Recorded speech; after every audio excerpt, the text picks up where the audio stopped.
আজকে ইন্টারেস্টিং ভিডিওর মধ্যে টোটাল 9টা সেক্টর 9টা স্টক রয়েছে। আজকে যেটা বলবো সেটা হচ্ছে পার্ট ওয়ানে 5টা সেক্টরের 5টা স্টককে নিয়ে কথা বলবো, যে স্টকগুলো কিন্তু এভারগ্রিন সেক্টর বলা হয় এবং এই স্টকগুলোর কোনোদিনও শেষ হওয়ার কথা নয়। সেগুলোর বিজনেস গ্রোথ যেরকম সুন্দর রয়েছে, ফিউচারিস্টিক অ্যাপ্রোচ সেরকম রয়ে গেছে, লার্জ ক্যাপ কোম্পানি রয়েছে এবং ফান্ডামেন্টালটা খুব সুন্দর স্ট্রং রয়েছে। ফলে এই জিনিসগুলো থাকার কারণে এইসব স্টকগুলো কিন্তু এভারগ্রিন বলা যায়। অর্থাৎ এই স্টকে ইনভেস্ট করার ফলে 2 দিন 4 দিন 10 দিন বা 15 দিন গল্প নয়, বা কোনো সুইং ট্রেডিং নয় যে 2 মাস 4 মাসের গল্প। এইগুলো কিন্তু বছরের পর বছর, মানে একটা টাইম ইনভেস্ট করে রাখার পরে আগামী 10-15 বছর ধরে এটাকে যদি রেখে দিতে পারো, তাহলে কিন্তু এটা একটা বড় মাপের বিশাল একটা গ্রোথ আসবে এবং বিশাল বড় রিটার্ন আসার সম্ভাবনা রয়ে গেছে।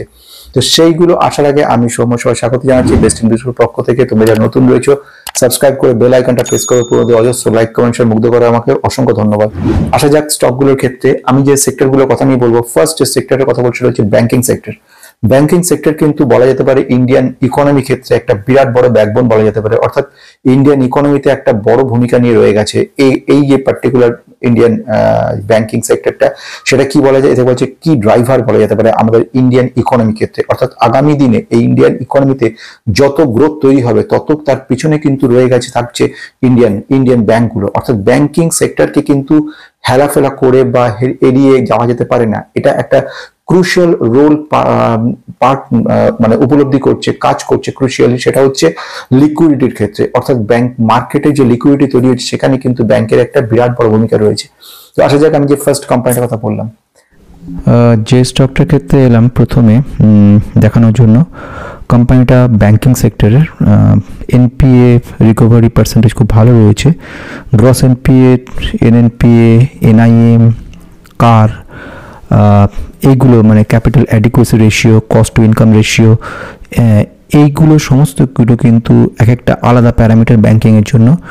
যদি তোমরা এই ব্যাপারগুলো না জেনে থাকো, একটা ওভারভিউ পাওয়ার জন্য অবশ্যই সাবস্ক্রাইব করে রাখতে পারো, দরকার পড়লে মেম্বারশিপ নিয়ে রাখতে পারো। সেখানে এডুকেশনাল কিছু ভিডিওস আপলোড করা আছে, সেখানে দেখে নিতে পারবে। ওটার মধ্যে লিখে দিয়ে গেছিলাম কিছু ভ্যালুয়েশন চেক করার ব্যাপার নিয়ে, বা capital adequacy ratio, net interest margin, তো এই ব্যাপারগুলো সমস্ত কিছু ওখানে লেখা ছিল। এখানে যেটা বক্তব্য, যে ব্যাংকিং ফাইন্যান্স কোম্পানিটার কথা বলতে চলেছি, কোম্পানিটা কিন্তু ফাইন্যান্সিয়ালি যথেষ্ট ভালো স্ট্রং রয়েছে, ইয়ার অন ইয়ার আফটার যথেষ্ট ভালো করছে। কিন্তু তার তুলনায় রেজাল্ট কিন্তু খুব একটা ভালো নেই। রিটার্ন যদি দেখবে খুব একটা ভালো নেই। কোম্পানির নাম হচ্ছে এইচডিএফসি ব্যাংক। এইচডিএফসি ব্যাংক 5 বছরে মাত্র 38% রিটার্ন দিয়েছে। কি কোনো রিটার্ন, মানে সাধারণ কোম্পানিগুলো কোনোটা 1 মাসে রিটার্ন দিয়ে দেয়, সেটা সারা বছরের 5 বছর ধরে কেউ যদি রেখে দেয় তাহলে এইরকম জায়গায় দাঁড়ায় কোম্পানিটা। আমি একটুখানি যেখানে এসেছি সেটা হচ্ছে এই কোম্পানির কল বা কনফারেন্স কল, অথবা এদের যে ম্যানেজমেন্ট তরফ থেকে যে বক্তব্য রেখেছে সেখানে এটা ডিটেলসটা পড়া হয়েছিল। এবং এটাকে আমি একটু চ্যাট জিপিটির হেল্প নেব ডিটেলস দেখানোর জন্য, কারণ এটা পড়ার পরে দেখেছি মোটামুটি অ্যাভারেজ গ্রোথ রেট বেড়েছে। গ্রসের তুলনায় নেট এনপিএ কম্প্যারিজনে বেটার জায়গায় গেছে, অ্যাডভান্সমেন্ট বেড়েছে, রিটেল ব্যাংকিংয়ে কিন্তু পজিটিভ জায়গায় দেখা গেছে, কাসা আগের থেকে বেটার এসছে। কিন্তু এই সবগুলোটাকে যদি এটা কনসলিডেট করার নিয়ে চেষ্টা করি, তো ফার্স্ট টাইম এখানে ডাউনলোড করে নেবো, চেষ্টা করব। তো ডাউনলোড করে তারপরে কিন্তু আমরা চেষ্টা করব জায়গাটাকে কিভাবে কতটা কি দেখা যায়। তো আমরা ফার্স্ট কাজ হবে এখন দেখে নেওয়া, তো দেখার পরে কিন্তু আমরা কাজ করব। তো এবারে চ্যাট জিপিটি হেল্প নেব আমরা। তো এখান থেকে আমি দেখিয়ে দেওয়ার চেষ্টা করবো ওকে, যে এইচডিএফসি ব্যাংকের টোটাল যে রিপোর্ট রয়েছে ওটা রিড করানোর জন্য রিড করবে রিপোর্টটা। এর মধ্যে আমি একটু বলবো যে প্লিজ অ্যানালাইসিস করে দাও এটা।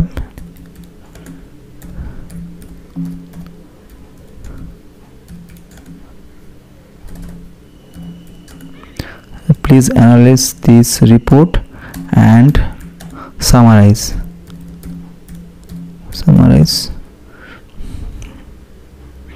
এবারে এখান থেকে এটাকেও কিন্তু চেক করে দেখবে। এবারে রিপোর্ট অ্যানালাইসিস করা শুরু করেছো। এবারে ইম্পর্টেন্ট পয়েন্টগুলোকে নিয়ে আসার চেষ্টা করছি। আমরা যেটা পড়তে সময় লাগতো, বিশাল বড় একটা রিপোর্ট রয়েছে। তো ওই রিপোর্টটা 40-45 পাতার রিপোর্টের মধ্যে প্রচুর বিষয় রয়ে গেছে।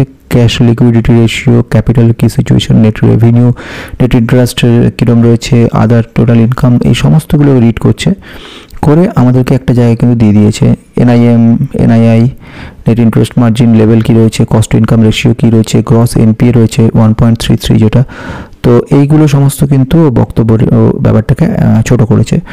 তো অপারেশনাল পারফরমেন্স কেমন রয়েছে, সাবসিডিয়ারি পারফরমেন্স কেমন রয়েছে, এই ব্যাপারগুলো এইচডিএফসি তো ডাইরেক্ট টাকা নয়, এদের এটা একটা গ্রুপ পড়ে। তো আমাদের এইচডিএফসি লাইফ ইন্স্যুরেন্স রয়েছে, এএমসি আছে, আর্গো আছে, সিকিউরিটি আছে। এই পার্টগুলোতে কে কেমন করছে, যেমন স্পেশালি এইচডিএফসি লাইফ ইন্স্যুরেন্স, এখানে বেশ কথা হচ্ছিল, পজিটিভিটি দেখা গেছে ইয়ার অন ইয়ার বেসে 15%। নেট প্রিমিয়াম ইনকাম পজিটিভিটি রয়েছে। আমি চলে আসবো ডাইরেক্টলি একটা কনক্লুশনের জায়গাতে। সেখানে HDFC showcased robust growth Q1 financial 2025 driven by strong margin synergies, stable asset quality, retail loan expansion, bank is well capitalized। এখানে একটা মার্জারের ব্যাপার নিশ্চয়ই তোমরা জানো ব্যাপারগুলো, যে এইচডিএফসি ব্যাংকের সঙ্গে এইচডিএফসি মার্জিং হয়েছিল, তার পরবর্তীকালে রেজাল্টগুলো খুব একটা ভালো আসেনি, কারণ মার্জিং টাইমে যে এইচডিএফসির যে সমস্ত লোনগুলো ছিল সেগুলো কিন্তু এইচডিএফসি ব্যাংকের ঘাড়ে চাপে। ফলে আলটিমেটলি আমরা ওখানে একটা দেখেছিলাম একটা ধোঁয়াশা মতো হয়েছিল ব্যাপারটাকে নিয়ে, কিন্তু একটু ভাবনা চিন্তা করলেই বোঝা যাবে যে ব্যাপারটা ওটার রেজাল্ট ছিল না। এনিহাও একটা ভারতের একটা বলে তবে বিশ্বের মধ্যে একটা সেরা কোম্পানি ব্যাংক, ইন্ডিয়ার মধ্যে লার্জেস্ট প্রাইভেট সেক্টর ব্যাংক, তো এইগুলো তো মোটামুটি একটা জায়গা দেবেই আমাদেরকে। কিন্তু যেটা গুরুত্বপূর্ণ পয়েন্ট এর মধ্যে কাসা পজিটিভ, কাসা কিছুটা ডিক্লাইন করেছে, এখানে ডিপোজিট ডিক্লাইন হয়েছে। এছাড়া লোন গ্রোথ কিন্তু এবং অন্যান্য ব্যাপারগুলো পজিটিভ জায়গা রয়েছে। আমাদের যে বক্তব্য এখন রয়েছে সেটা হচ্ছে খুব শর্টে, এবং সেটা হচ্ছে রিটার্ন অন অ্যাসেট পজিটিভ, কার 19.3 রয়েছে, 12.5 মোটামুটি থাকে, তার তুলনায় অনেকটা বেশি রয়েছে। এই মুহূর্তে যদি দেখি স্টক P19 রয়েছে আর ইন্ডাস্ট্রিজ P11.8 রয়েছে। যেটা আরেকটা জিনিস দেখার সেটা ছিল কিন্তু সেটা হচ্ছে রিটার্ন অন ইকুইটি, একটা কোম্পানি কীভাবে মানে ম্যানেজমেন্ট কীভাবে চালাচ্ছে কোম্পানিটাকে, তার একটা মোটামুটি হিসেবে এখান থেকে পাওয়া যায়। তো সেখানে একটা ব্যাপার রয়েছে। আরেকটা ব্যাপার, টোটাল অন অ্যান অ্যাভারেজ মিলিয়ে যদি বক্তব্য রাখি, একটা পজিটিভ ব্যাপার রয়েছে, কিন্তু ওয়ার্ল্ড ওয়াইড যে ধরনের নেগেটিভিটি চলছে বলে আমরা এর কাছ থেকে কিন্তু খুব একটা ভালো কিছু দেখতে পাচ্ছি না, কিন্তু ফিউচারে আমরা কিন্তু এর থেকে একটা বিরাট বড় রিটার্ন পাওয়ার সম্ভাবনা আছেই। নেক্সট সেকেন্ড সেক্টরের কথা চলে আসি, এটাও খুব ইন্টারেস্টিং সেক্টর, সেটা হচ্ছে information technology sector. IT sector মানে আগেকার যুগের সে সফটওয়্যার ডেভেলপমেন্ট ব্যাপার শুধু নয়, সফটওয়্যার ডেভেলপমেন্ট থেকে বেরিয়ে এসে যেটাকে বলা হতে পারে যে প্রোডাক্ট অ্যাজ এ সার্ভিস বা প্যাস হিসেবে বা অ্যাস হিসেবে এইভাবে কিন্তু কাজ করে এরা, অর্থাৎ পার্টিকুলার কোনো একটা ডিমান্ড বেসিস কাজ করে। যেমন for example automotive sector, automotive industries ক্ষেত্রে, কিংবা ডিজিটালাইজেশন যে ফর্মুলা অনুযায়ী, বা ই কমার্সের ক্ষেত্রে, কিংবা মনে করো বিগ ডেটা অ্যানালিসিসের ক্ষেত্রে, কিংবা আর্টিফিশিয়াল ইন্টেলিজেন্সের ক্ষেত্রে। অর্থাৎ আর্টিফিশিয়াল ইন্টেলিজেন্সকে রেখে দিয়েছে মেন হিসেবে, এবং তার সাপোর্ট হিসেবে কিন্তু আইটি কাজ করছে। সামনে অটোমোবাইলকে ফ্রন্ট ফুটে রয়ে গেছে, ব্যাক থেকে প্রোডাক্ট অ্যাজ এ সার্ভিস হিসেবে কাজ করছে, সেটা হচ্ছে কিন্তু সফটওয়্যারটা। তো এইভাবে যেভাবে কাজগুলো করছে কোম্পানি, সেগুলো আগামী দিনে বিরাট বুম করতে চলেছে। আমরা টার্গেট করে দেবো সেসব কোম্পানির দিকে যেগুলো কিনা আগামী দিনে বিরাট বড় কাজ করবে। অর্থাৎ এই মুহূর্তে যদি দেখে নিই ইন্ডিয়ান ইকোনমি ক্ষেত্রে, যেটা 2024 সালে 138.6 ক্রোর্সের যে মার্কেটটা রয়ে গেছে, সেটা 2030 সালের মধ্যে $350 বিলিয়ন কিন্তু মার্কেটটা পৌঁছাতে চলেছে।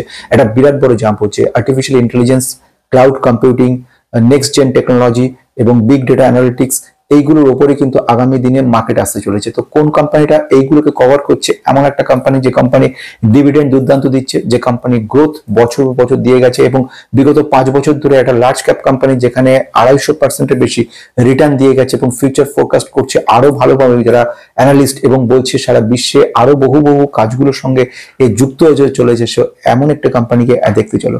সেকেন্ড লেভেলে যে কোম্পানিটা রয়ে গেছে সেটাও খুব ইন্টারেস্টিং কোম্পানি, এবং কোম্পানিটা আইটি সেক্টরে, একটু আগে যেটা বলছিলাম আইটি সেক্টরে ইমপ্রুভমেন্ট হচ্ছে, এবং এই ইমপ্রুভমেন্টের সঙ্গে কিন্তু আর্টিফিশিয়াল ইন্টেলিজেন্স, তারপরে ইন্টারনেট অফ থিংস, তারপরে এর সঙ্গে যুক্ত রয়েছে ডেটা অ্যানালিটিক্সের উপরে কাজকর্ম, এবং এর সঙ্গে যুক্ত রয়েছে আরও যেসব পার্টগুলো যেগুলো ভীষণই গুরুত্বপূর্ণ, যেরকম রয়েছে এর মধ্যে থেকে যেরকম বিগ ডেটা অ্যানালিটিক্স বা নেক্সট জেন ক্লাউড কম্পিউটিং। তো এগুলোর মধ্যে এখন যেটা নিয়ে কথা বলবো, আর্টিফিশিয়াল ইন্টেলিজেন্সের উপর একটা বড় মাত্রা কাজ করছে। কোম্পানিটার কী নাম রয়েছে, কোম্পানি কীভাবে কাজ করছে, ক্লাউড মাইগ্রেশন, সাইবার সিকিউরিটির উপর কাজ করছে, এন্টারপ্রাইজ বিজনেস অ্যাপ্লিকেশনের উপর কাজ রয়েছে, দেখতেই পাচ্ছ তোমরা এখানে। তো কোম্পানির নাম কি? HCL technology. HCL টেকনোলজি কিন্তু দুর্দান্ত কোম্পানি এবং বিগ লেভেলের কোম্পানি। আমি যদি দেখি এই মুহূর্তে এদের মার্কেট ক্যাপ প্রায় 5,07,048 কোটি বলা যেতে পারে। এটা একটা বড় জায়গা নিয়ে রয়েছে এবং এই জন্য এর কিন্তু আমাদের রিটার্নটা বিশাল নয়, কিন্তু রিটার্ন পার্সেন্টেজও কম নয়। যদি আমি দেখি বিগত 5 বছর রিটার্ন 200%-এর ওপর 241% রয়েছে, 1 বছর রিটার্ন 47% রয়েছে। যেহেতু লার্জ ক্যাপ কোম্পানি বিশাল রিটার্ন এক্সপেক্ট করবে না, কিন্তু কোম্পানি গ্রোথ খুব সুন্দর রয়েছে এবং প্রচুরভাবে কোম্পানিটা কাজ করছে।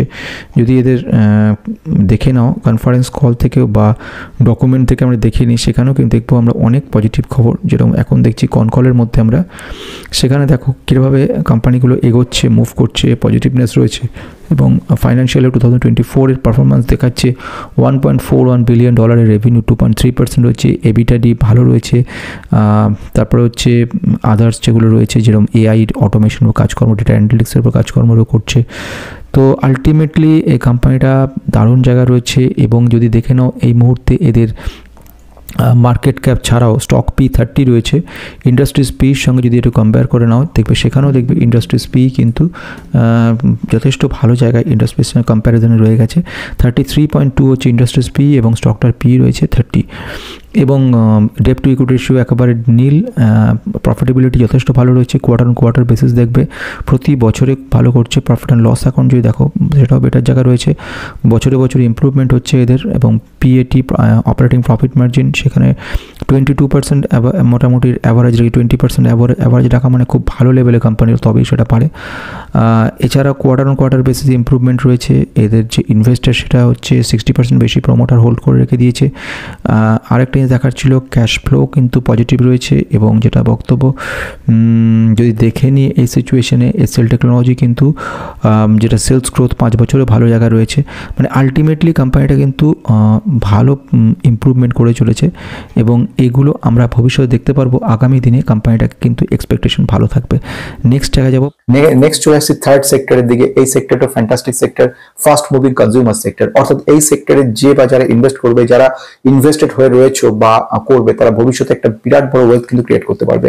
কেন এই কথা বলছি? কারণ দিনে 365 দিন কিন্তু আমরা এই পার্টিকুলার সেক্টরের প্রতিটা কম বেশি প্রোডাক্টকে কিন্তু আমরা কনজিউম করে থাকি এবং এই কনজাম্পশন ব্যাপারটা আরো বহু গুণ বাড়ছে। কেন বাড়ছে, কিভাবে বাড়ছে? ডিজিটাল ট্রান্সফরমেশনের মাধ্যমে।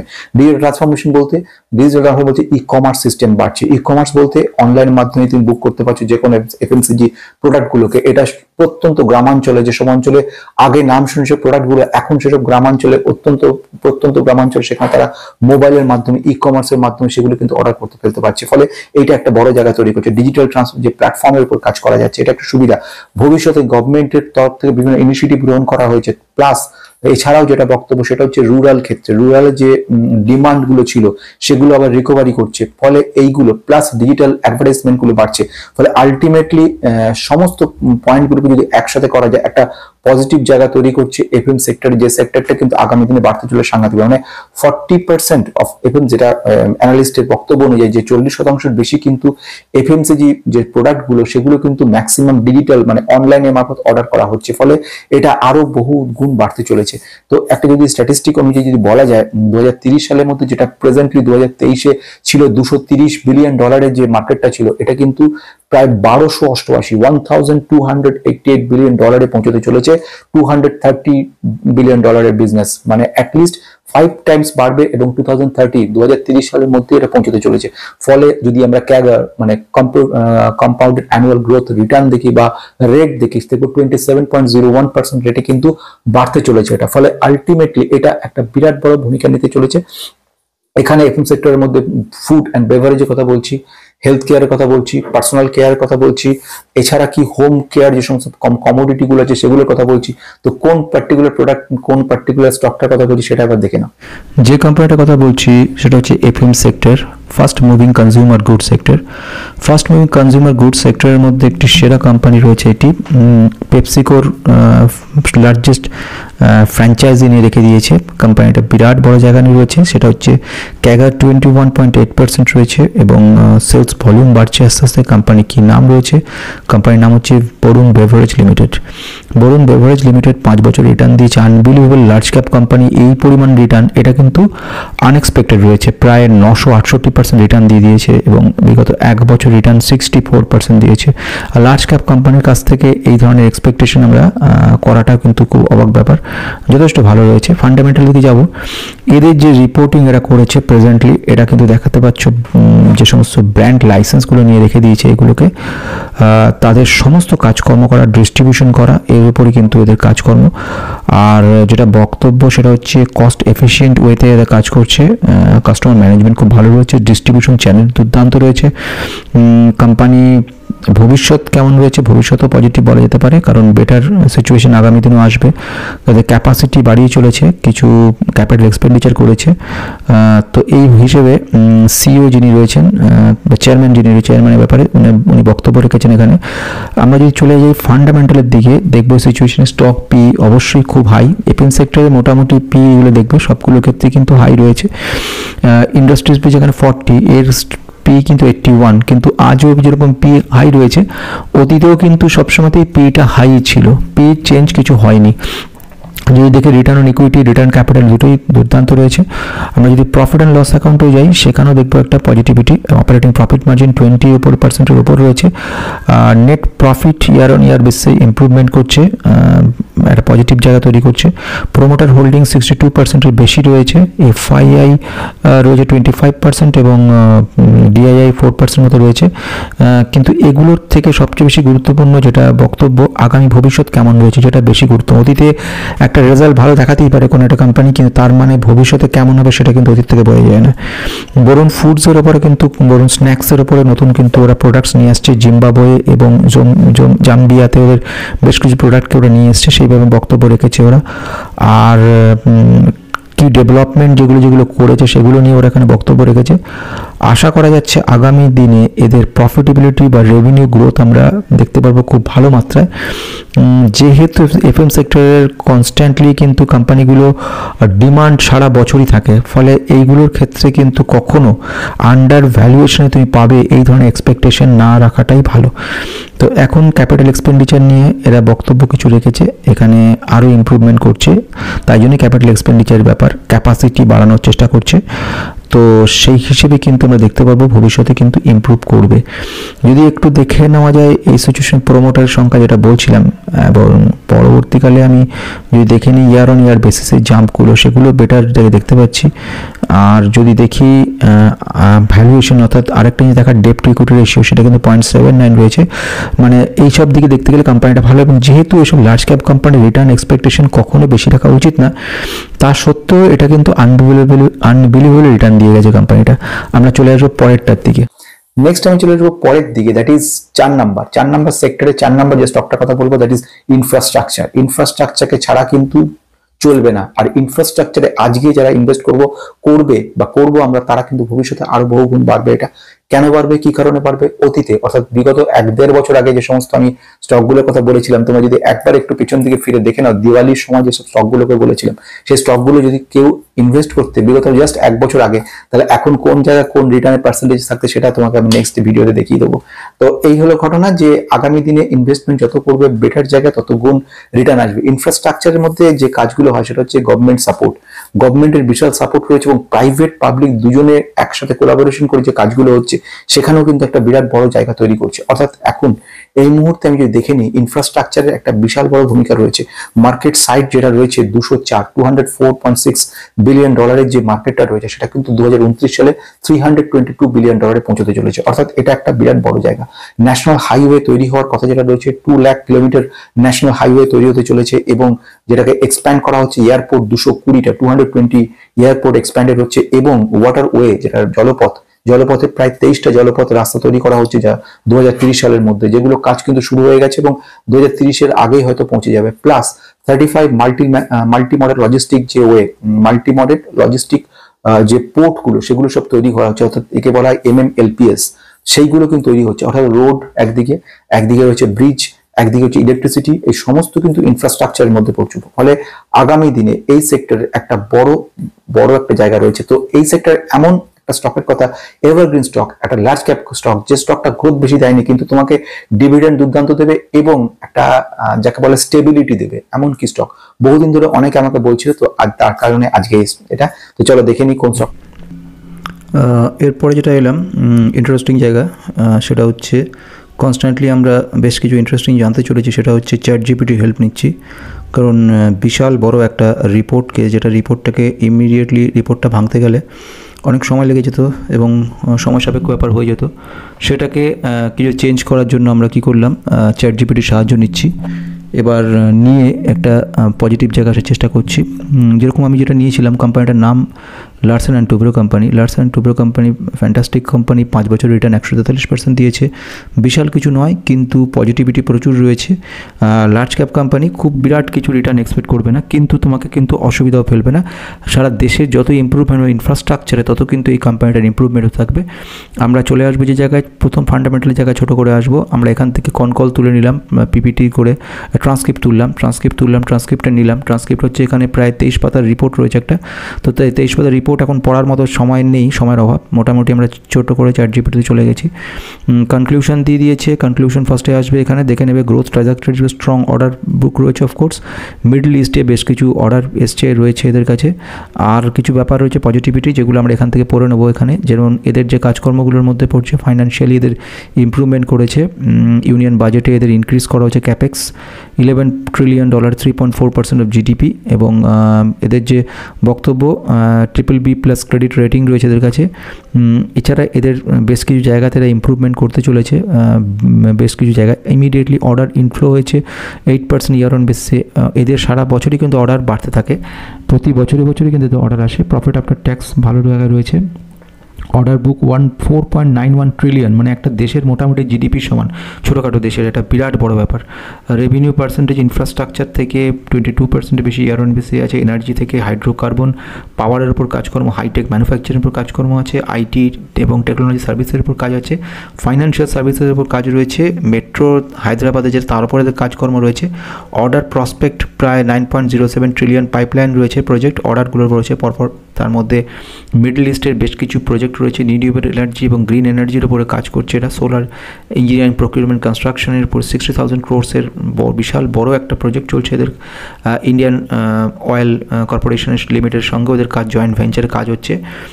পজিটিভিটি অনেকগুলো জায়গায় দেখতে পাচ্ছি। ক্যাপিটাল এক্সপেন্ডিচার হিউজ পরিমাণে করছে, হায়দ্রাবাদ মেট্রো মনিটাইজেশন এবং ক্যাপিটাল রিস্ট্রাকচারিং, ইমপ্রুভমেন্ট মার্জিনের কাজগুলো করছে। হাইড্রোকার্বন স্লো ডাউন কিছুটা রয়েছে চ্যালেঞ্জেসের মধ্যে, এবং ইন্টারন্যাশনাল কিছু মার্জিন ব্যাপার রয়েছে, যার কারণে জন্য কিছুটা জায়গা সুবিধা রয়েছে। আলটিমেটলি কোম্পানিটা কিন্তু পজিটিভ জায়গায়। টোটাল কনকলের যে জায়গা দেখলাম তার থেকে বেরিয়ে এবার আমরা দেখছি পি 36.4 হচ্ছে স্টক পি, ইন্ডাস্ট্রিজ পি 36.1। আরেকটা জিনিস ছিল, ডেপ টু ইকুইটি বেশি হবে এই ধরনের কোম্পানিগুলোতে, কিন্তু যাগুলো ইনফ্রাস্ট্রাকচারের উপর কাজ করে, প্রকিউরমেন্ট, কনস্ট্রাকশনের উপর কাজ করে, তাদের কিন্তু অবশ্যই সব ক্ষেত্রেই বেশি হয় এটা কিন্তু নিশ্চিত। এবার আসা যাক যেটা, সেটা হচ্ছে যে return capital employed 13.4, return on equity রয়েছে 14.7। আর একটা জিনিস জানা, সেটা হচ্ছে এর মধ্যে থেকে প্রোমোটার হোল্ডিংয়ের পার্সেন্টেজ কীরকম রয়েছে সেটা একটু দেখে নিতে হবে। 21% প্রোমোটার হোল্ডিং। প্রোমোটার বলতে প্রোমোটার নিয়ে এখানে FII/DI ম্যানেজ করছে। FII/DI মিলিয়ে রয়েছে 50%-এর ওপর, 60% মতো রয়েছে ইনস্টিটিউশনাল ইনভেস্টাররা, আর রিটেলারের পরিমাণ 38% রয়েছে। আমরা যদি দেখি কোয়ার্টার অন কোয়ার্টার বেসিসে, সেখানে কিন্তু অপারেটিং প্রফিট মার্জিন ভালো রয়েছে, এক্সপেক্ট করবো ভবিষ্যতে কিন্তু ভালো করবে। একটা কথা বলছি, নেক্সট আমি চলে আসবো পরের দিকে, অর্থাৎ আমাদের ফিফথ লাস্ট যে সেক্টরটা কথা বলবো, সেই সেক্টরের স্টকটা কি।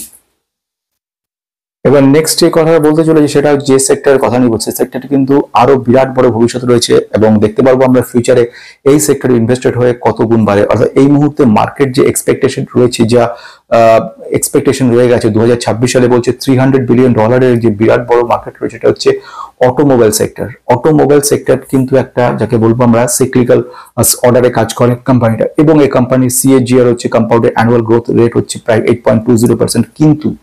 কিন্তু এর থেকে বড় কিন্তু রয়ে গেছে, সেটা হচ্ছে ইলেকট্রিক ভেহিকলস গুলো, অর্থাৎ ইভি কিন্তু বহু গুণ বাড়ছে, অর্থাৎ সেটা বাড়ছে প্রায় 49 CAGR এ, অর্থাৎ compounded annual growth return 2022 to targeted 2030 CAGR 49% CAGR। 80% of electronic vehicles are moved from two wheelers and three wheelers যেগুলো রয়েছে সেগুলো কিন্তু কনভার্টেড হতে চলেছে, সেটা হচ্ছে 80%, 80%, এবং 40% বাসেস কনভার্টেড হতে চলেছে ইভিতে, এবং 50 to 70% কার যেগুলো রয়ে গেছে সেগুলো কিন্তু কনভার্ট হতে চলেছে। ফলে একটা বিরাট বড় জায়গা তো রয়েছে। এক্সপোর্ট কিন্তু বেড়ে গেছে, এক্সপোর্ট আমরা দেখেছি 15% রেটে কিন্তু 2023 সালে গ্রোথ করেছে, এবং অটো পার্টসের এক্সপোর্টের পরিমাণ হিউজ এক্সপোর্ট করে চলেছে, এবং যেটা বলা যেতে পারে 7% অফ আমাদের ইন্ডিয়ান গ্রস ডোমেস্টিক প্রোডাক্ট বা জিডিপি যেটা রয়েছে তার 7% 2030 সালের মধ্যে টার্গেট হতে চলেছে। অর্থাৎ অটো পার্টসকে কিন্তু বিরাট ভাবে একটা বড় ভূমিকা নিয়ে রয়ে গেছে। রিটেল অটো পার্টস যেগুলো রয়েছে, অনলাইন সময় পার্টস গুলো কেনা যায়, সেগুলোর কিন্তু প্রচুর ডিমান্ড বেড়েছে, ফলে এটা একটা পজিটিভ জায়গা তৈরি করেছে। প্লাস ইন্টারেস্টিং যেটাকে বলবো অ্যাডভান্স ড্রাইভার অ্যাসিস্ট্যান্স সিস্টেম বলা যায়, ADAS সিস্টেম। এই অ্যাডভান্স ড্রাইভার অ্যাসিস্ট্যান্স সিস্টেমটা কিন্তু মোর অ্যাপ্লিকেবল হতে চলেছে সমস্ত গাড়িগুলোতে, 4 হুইলার্সে। ফলে আলটিমেটলি এটা কিন্তু একটা বিরাট বড় জায়গা তৈরি করবে। ফলে নেটওয়ার্ক টেকনোলজির সঙ্গে সফটওয়্যার টেকনোলজি মুভ হচ্ছে, ফলে অটোমোবাইল সেক্টর আরো বহুগুণ বাড়তে চলেছে। লাস্ট ওয়ান হচ্ছে রাইজিং ইনকাম লেভেল, এটা একটা পজিটিভ জায়গা তৈরি করছে। নেক্সট ওয়ান হচ্ছে আরবানাইজেশন, এবং last one is growing middle class যে ডিমান্ড সেগুলো রয়েছে। ফলে আলটিমেটলি দেখে নেবে অটোমোবাইল সেক্টরে কিন্তু আগামী 5 বছরের মধ্যে একটা বিরাট বড় বুম আসতে চলেছে। দেখে নেওয়া যাক কোন স্টকটাকে আমি মনে করছি যে এই মুহূর্তে একটা গেম চেঞ্জার হতে পারে। এবারে আমাদের আপাতত শেষ যে সেক্টরটার মধ্যে চলে আসছি সেটার ক্ষেত্রে অটোমোবাইল সেক্টর। অটোমোবাইল সেক্টরে আমি যে কোম্পানিটার কথা বলতে চলেছি, কোম্পানি যথেষ্ট ভালো করছে, প্রফিট আফটার ট্যাক্স বেড়েছে, এদের যে সেলস গ্রোথ সেটা বেড়েছে, এবং consolidated profit after tax 20% above হয়ে গেছে। কোম্পানিটার কী নাম রয়েছে? মাহিন্দ্রা অ্যান্ড মাহিন্দ্রা কিন্তু প্রেজেন্ট সিচুয়েশনে বিগত 5 বছরে 400%-এর বেশি কিন্তু রিটার্ন দিয়েছে, 400%-এর বেশি। ওকে, কিন্তু একটা রিটার্নের লক্ষ্য রাখবে, এই একটা জায়গা যেখান থেকে একটা পার্সেন্টেজ মোটামুটি 116%, 117% 1.5 বছরের মতো দিয়েছিল, পরবর্তীকালে একটা সময় ফ্ল্যাট মুভমেন্ট করেছে, খুব বেশি রিটার্ন দেয়নি, আবার একটা সময় গিয়ে দেখা যাচ্ছে ভালো রিটার্ন দিয়েছে। তো এইগুলো কিন্তু চলতে থাকে এইসব কোম্পানিগুলোর ক্ষেত্রে। অটোমোবাইল ইন্ডাস্ট্রিজ কিন্তু একবারে বিরাট কিছু জাম্প হয় না, যেন মনে করো জুন থেকে এই পর্যন্ত মাঝখানে কিন্তু কোনো রিটার্ন ছিল না, আমরা দেখতে পাচ্ছি সেপ্টেম্বর তো পুরো থেমে গেছিলো। আবার আমরা দেখেছিলাম আগে বেশ কিছুটা ইমপ্রুভমেন্ট, অনেকটা কমছে, 3%, 4% ছিল অক্টোবর 2023 থেকে 24-এর মধ্যে, তেমন কোনো ইমপ্রুভমেন্ট ছিল না। ফলে এই ধরনের কোম্পানিগুলোর ক্ষেত্রে এইগুলো একটা ব্যাপার দেখা যায়। কিন্তু কোম্পানির রেভিনিউ, প্রফিট আফটার ট্যাক্স প্রত্যেকটাই পজিটিভ রয়েছে, এবং লিডার বলা যেতে পারে, market leader. SUV player 24% SUV থেকেই এদের প্রফিটেবিলিটি জেনারেট করছে। তো এদের যে আরেকটা ব্যাপার, লজিস্টিক, হসপিটালিটি, রিয়েল এস্টেটের উপর কাজকর্মগুলো এদের চলে। কিন্তু আলটিমেটলি যদি আমরা দেখে নিই যে এদের পজিটিভিটি, ট্র্যাক্টরের উপর কাজকর্মদের কিন্তু ভালো মাত্রার রেভিনিউ আসে এদের। আলটিমেটলি এদের ডোমেস্টিক, আমি এখানে একটা দেখানোর চেষ্টা করছি, সেটা হচ্ছে প্রফিটেবিলিটি। এদের প্রফিটেবিলিটি যদি দেখো এই মুহূর্তে ইয়ার অন ইয়ার বেসিসে 15-18% অপারেটিং প্রফিট মার্জিন রয়েছে। আর একটা জিনিস দেখার, সেলস গ্রোথ কিন্তু ফ্যান্টাস্টিক রয়েছে, নেট প্রফিটও কিন্তু উত্তরোত্তর বৃদ্ধি পাচ্ছে। আমি যদি কোয়ার্টারে চলে আসি, কোয়ার্টারলি কেমন করছে আর একটু ক্লোজ লুকআউট দেখার জন্য, অপারেটিং প্রফিট মার্জিন ছেড়েই দাও, নেট প্রফিটই ডাইরেক্ট চলে আসি, সেখানেও দেখতে হচ্ছে নেট প্রফিটও কিন্তু প্রতি বাড়ছে। মোটামুটি অ্যাভারেজে দেখতে গেলে কোম্পানিটা ভালো, কিন্তু ডেট টু ইকুইটি রেশিও কিন্তু একটা নেগেটিভ জায়গা নিয়ে রয়েছে 1.64, এটা কিন্তু একটু মনে রাখতে হবে। আরেকটা জিনিসও জানবে, সেটা হচ্ছে এই সিচুয়েশনে মার্কেট ক্যাপ, অবশ্য লার্জ ক্যাপ আমি আগেই বলে নিয়েছি। আরেকটা জানার ছিল return on equity, capital employed, দুটো মিডল লেভেল, খুব হাই লেভেলের নয়। আর পি কিন্তু কিছুটা হলো বেশি, ভ্যালুয়েশন যদি দেখি 26.6 ছিল ইন্ডাস্ট্রিজ, তার তুলনায় কিন্তু 34.5। যদি দেখে নিই এই সিচুয়েশনে আমরা একটু চ্যাট জিপিটির হেল্প নেওয়ার চেষ্টা করব। এটাকে ডাউনলোড করবো ফার্স্ট এখান থেকে, করে এখানে আমরা যাওয়ার চেষ্টা করব। যে সেকেন্ড আমরা ডাউনলোড হয়ে যাওয়ার পরে চ্যাট জিপিটিতে যাচ্ছি, এবং সেখানে গিয়ে আমরা কি করব, আমরা চ্যাট জিপিটির একটু হেল্প নেওয়ার চেষ্টা করব। সেখানে দেখব কোম্পানিটা সম্পর্কে যে কী সিচুয়েশন দাঁড়িয়েছে কোম্পানিটা। তো দেখা যাক, আমি একে বলছি এবং একে অ্যানালিসিস করতে বলবো যে প্লিজ অ্যানালিসিস দিস রিপোর্ট। এরপরে দেখব আমরা এটাকে রিড করবেও, রিড করার পরে আমাদেরকে বেশ কিছু যে পয়েন্ট একটু দেখানোর চেষ্টা করবে। যেমন আমি বলছিলাম রেভিনিউ কিন্তু 10% ইয়ার অন ইয়ার বেসিসে জাম্প করেছে, কনসোলিডেটেড প্রফিট আফটার ট্যাক্স ভালো জায়গায় রয়েছে, অটো সেক্টর থেকে রেভিনিউ কেমন আসছে সেটা নিয়ে বলেছে, ফার্ম সেক্টর কী থেকে যেমন আরেকটা মাহিন্দ্রা ফাইন্যান্স এদের যেটা রয়েছে সেখান থেকে কেমন রয়েছে, টেক মাহিন্দ্রা হচ্ছে আইটি এদের সেখান থেকে কীরকম অবস্থা, গ্রোথ এক্সপ্যানশন কীরকম করেছে এদের, স্ট্র্যাটেজিক ফোকাস কীরকম রয়েছে, চ্যালেঞ্জেস কী কী রয়েছে, গ্লোবাল চ্যালেঞ্জগুলো রয়েছে, ওয়েদার ইম্প্যাক্ট রয়েছে, গভর্নমেন্ট সাপোর্টের একটা গল্প রয়েছে। তো টোটাল এই জিনিসটাকে শর্টে কিন্তু ডিটেলস আমাদের জানিয়ে দিয়েছে, এইগুলো কিন্তু একটা পজিটিভ জায়গা তৈরি করে দিচ্ছে। তাহলে মোটামুটি বোঝা গেল। এবারে যদি দেখে নিই এই কোম্পানিটার বিগত 1 বছরে 94% এবং 5 বছরে দিয়েছে 415%, এটা কিন্তু একটা পজিটিভ জায়গা তৈরি করে দিচ্ছে আমাদেরকে। আরেকটা জিনিস দেখার ছিল সেটা হচ্ছে এদের যেটা আমি বলছিলাম ফাইন্যান্সিয়ালি কিছুটা জায়গায় আমাদের কিছুটা যেরকম ডেপ্ট ইকুইটি রেশিও ডেপ্টের পরিমাণটা একটু বেশি রয়েছে, আদারওয়াইজ কোম্পানিটা কিন্তু খুব সুন্দর জায়গা রয়েছে। আশা করব ভবিষ্যতে কিন্তু কোম্পানিটা খুব ভালো করবে। নেক্সট চলে আসছে আজকে এই মুহূর্তে 5টা স্টককে নিয়ে কথা বলে নিলাম। আগামীকাল আমরা 4টে সেক্টর 4টে স্টককে নিয়ে কথা বলবো, যেটা নিলে কিন্তু টোটাল স্টক মার্কেটের একটা পোর্টফোলিও তৈরি হয়ে যায়, যেটা দিয়ে শুধু যারা লার্জ ক্যাপ, যারা রিস্ক পছন্দ করে না, যারা রিস্ক অ্যাভার্সন পিপলস, তাদের জন্য কিন্তু এই ধরনের স্টকগুলো একদম আদর্শ স্টক। অনেকেই অনেকবার বলছিলে, তাই কারণে আজকে করা। নমস্কার।